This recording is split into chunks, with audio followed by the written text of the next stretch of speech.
Buenos días, queridos alumnos. Pues el día de hoy vamos a estar en la segunda sesión de Informática Médica. ¿Qué vamos a tratar el día de hoy? Pues la formulación de preguntas en medicina basada en la evidencia.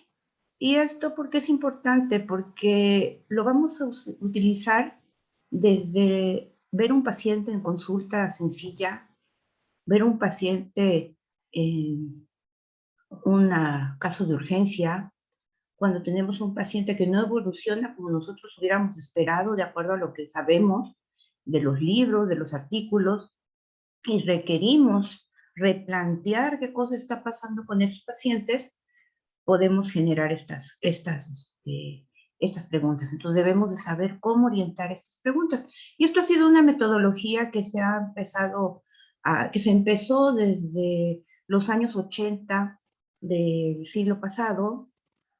Entonces, ahorita se ha ido depurando, como decíamos en una clase anterior, los ejes de la medicina basada en la evidencia. Se aumentó uno más, el factor humano, y bueno, esto hace que nos replanteemos la formulación de preguntas en este sentido.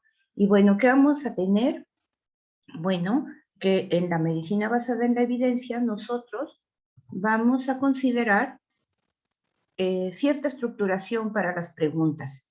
¿Y qué vamos a hacer ahorita? Pues conocer cómo se formulan y cómo se elaboran estas preguntas en casos clínicos por medicina basada en evidencia, identificar estructuras estandarizadas para la formulación de preguntas clínicas en el marco de la práctica basada en la evidencia.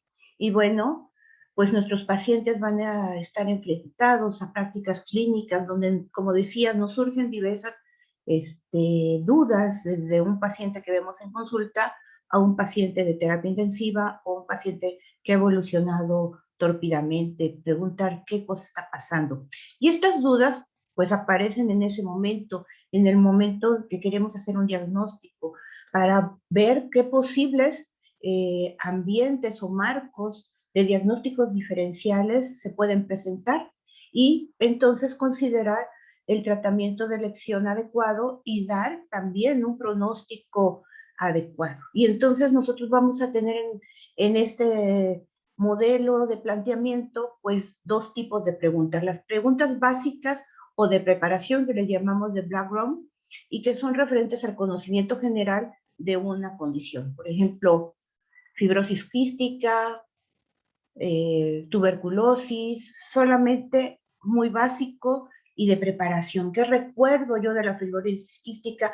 ¿Qué recuerdo yo de la tuberculosis?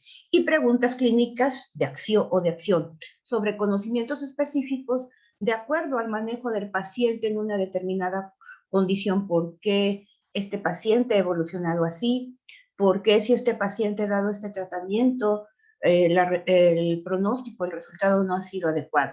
Y son, por lo tanto, interrogantes orientadas específicamente al paciente y aplicadas en el tiempo real en que estamos realizando una exploración o un manejo, y que van a tener una repercusión directa en la toma de decisiones que tengamos sobre ese paciente. Las preguntas básicas o de background, pues son el referente al conocimiento general de una condición, como decíamos, la patología en general, o el estado en general.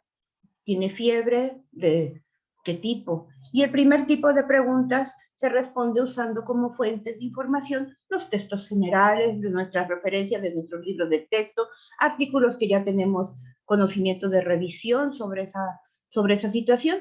Y este tipo de preguntas, pues, va específicas, orientadas específicamente a una condición en general. Y las preguntas en foreground, que son las preguntas clínicas de acción, pues son aplicables en tiempo real y tienen una repercusión directa en las tomas de decisiones. Y estas son específicas, muchas veces también las tomamos de textos de revisiones, pero a veces estos textos no son capaces de respondernos lo que nos estamos presentando en ese escenario, y debemos por lo cual recurrir, buscar en fuentes más específicas, como en estudios especializados en revistas científicas. A veces Esto no hace fácil encontrar lo que buscamos en ese enorme volumen de publicaciones científicas y por lo cual existe la necesidad de formular adecuadamente la pregunta para obtener en los buscadores de publicaciones científicas una respuesta pertinente en la forma más eficiente, más rápida y del modo más selectivo y adecuado. Entonces nosotros vamos a encontrar que en medicina basada en evidencia, pues un problema clínico de un paciente lo vamos a convertir en una pregunta. Vamos a buscar evidencia en la literatura, de esa literatura vamos a hacer un análisis crítico de esa evidencia que nos va a llevar a aplicarlo en un escenario con resultados favorables en la práctica clínica.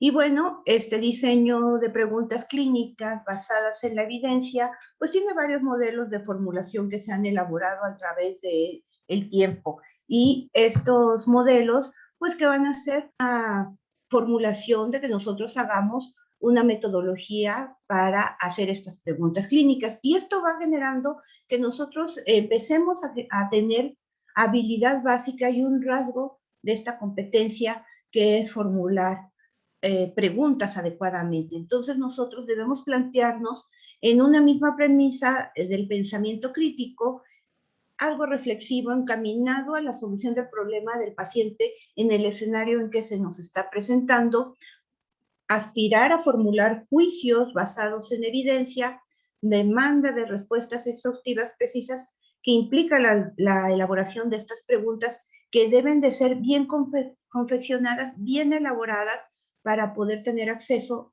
con mayor facilidad a la información. Y es por esto que se dispone de estructuraciones estandarizadas, modelos que ya se han hecho de formulación de preguntas, concentrándose en elementos claves, palabras claves, ordenadores claves que facilitan una buena estrategia de búsqueda en toda esa vagaben que tenemos de buscadores de artículos médicos.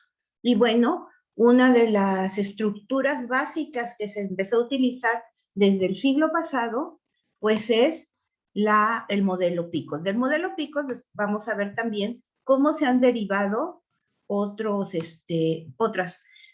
modelos, pero aquí pues es una mnemotecnia de cómo identificar o cómo realizar estas preguntas. Y bueno, está centrado en la cuestión que realmente interesa. Y entonces la mnemotecnia es la P del paciente o del problema de interés, la característica propia del caso del paciente o de los grupos de pacientes. Por ejemplo, ahorita que nos enfrentamos al coronavirus, pues, ¿qué estaba pasando en estos grupos? Las características del problema o la condición. La I de intervención, que es el principal modelo de acción que tenemos a considerar, la terapéutica, cómo vamos a prevenir, cómo vamos a diagnosticar factores de riesgo. La C de intervención de comparación, y es una alternativa en la que al comparar la intervención principal hay que tener en cuenta que en ocasiones no se dispone de otro para hacer una comparación. Por ejemplo, ahorita teníamos el coronavirus, nos enfrentamos a un modelo que no teníamos conocimiento porque no era el mismo coronavirus, los mismos coronavirus a los que estábamos acostumbrados, y buscar alguna alternativa de comparación, aunque no hubiera en ese momento algo específico. Y la O de outcomes, de los resultados. Esto a valorar después de haber hecho esas revisiones de los problemas de nuestro paciente, la intervención y la comparación, qué efectos van a tener estas intervenciones en términos de que pueda haber mejoría, de que pueda haber un efecto secundario, que pueda haber complicaciones. Entonces, ustedes la van a encontrar en las revistas, cuando vean a veces en los artículos que se formularon preguntas para la investigación en base al modelo PICO. Y este modelo PICO tiene algunas variables, y estas variables son alternativas, pero siempre basándose en los 4 primeros mnemotecnias. Y va a tener algunas variables dependiendo de lo que nosotros aparte quisiéramos tener. Y entonces vamos a tener picos, picos, pipo, esta también se usa muchos artículos, PECOR y PESICO. Y entonces aquí vemos las variables, el paciente, la intervención, la comparación y los resultados. Y de acuerdo al modelo de la investigación que nosotros pidamos en la pregunta, pues va a haber que haya un intervalo de tiempo, un tipo de pregunta, un tipo de estudio, la profesionalización, el contexto, la exposición y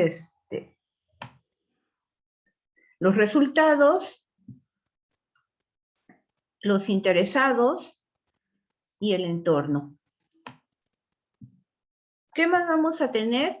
Pues bueno, que tenemos también que estas preguntas clínicas van a tener varios tipos. Como decíamos, hay modelos a seguir, pero en nuestra búsqueda de información, pues vamos a tener que va a depender también del diseño del estudio que nosotros vamos a buscar o vamos a considerar, que si sean de casualidad, de la etiología, de cohorte, de casos de control, del pronóstico, del tamizaje, de ensayo clínico, de un diagnóstico, de un estándar de oro, de la terapia, de un estudio randomizado. Entonces, dependiendo de esto, nosotros vamos a ir generando estas preguntas clínicas. Y bueno, una pregunta clínica bien estructurada debe o tiene que identificarse por 3 o 4 de los componentes principales.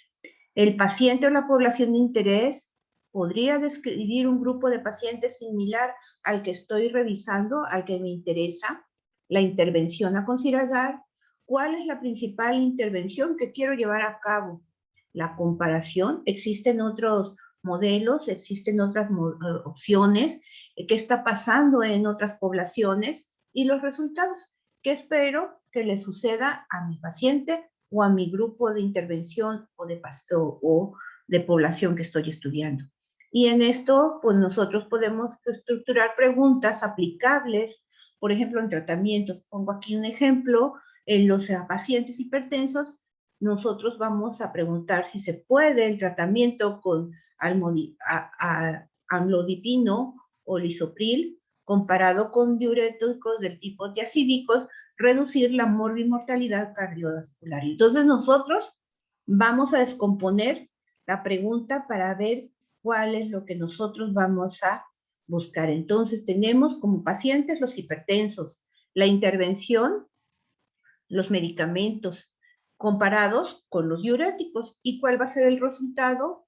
Buscar que si disminuyen la mortalidad cardiovascular. Y con estas 4 palabras de esta descomposición de la pregunta en modelo PICOT, yo puedo ir buscando en los ordenadores, haciendo estructuras en la solicitud para la búsqueda de los artículos médicos. Y entonces estas preguntas clínicas claves van a transformar la información en una pregunta clínica bien estructurada y al dividirla nos permite planificar la estrategia de búsqueda. Por ejemplo, yo puedo hacer la selección hipertensos y o amlodipino y diuréticos en hipertensos. Y entonces yo voy a buscar facilitar este proceso de elección en términos claves en los ordenadores o en los buscadores. Y bueno, estas palabras principalmente se acostumbra a usar los 2 primeros componentes de la pregunta para encontrar los artículos más relevantes en la mayoría de los casos, porque nosotros a veces hacemos búsquedas y nos baja toda una serie de artículos que si empezamos a revisar, a lo mejor nos baja 100 y empezamos a perder tiempo en distinguir los 100. Nosotros tenemos que ir aprendiendo a hacer estas preguntas claves para la búsqueda. Y bueno, pues eso es lo que vamos a tener en cuestión de la formulación de preguntas en cuestión de las estructuraciones para la búsqueda de artículos que nos resuelvan problemas clínicos.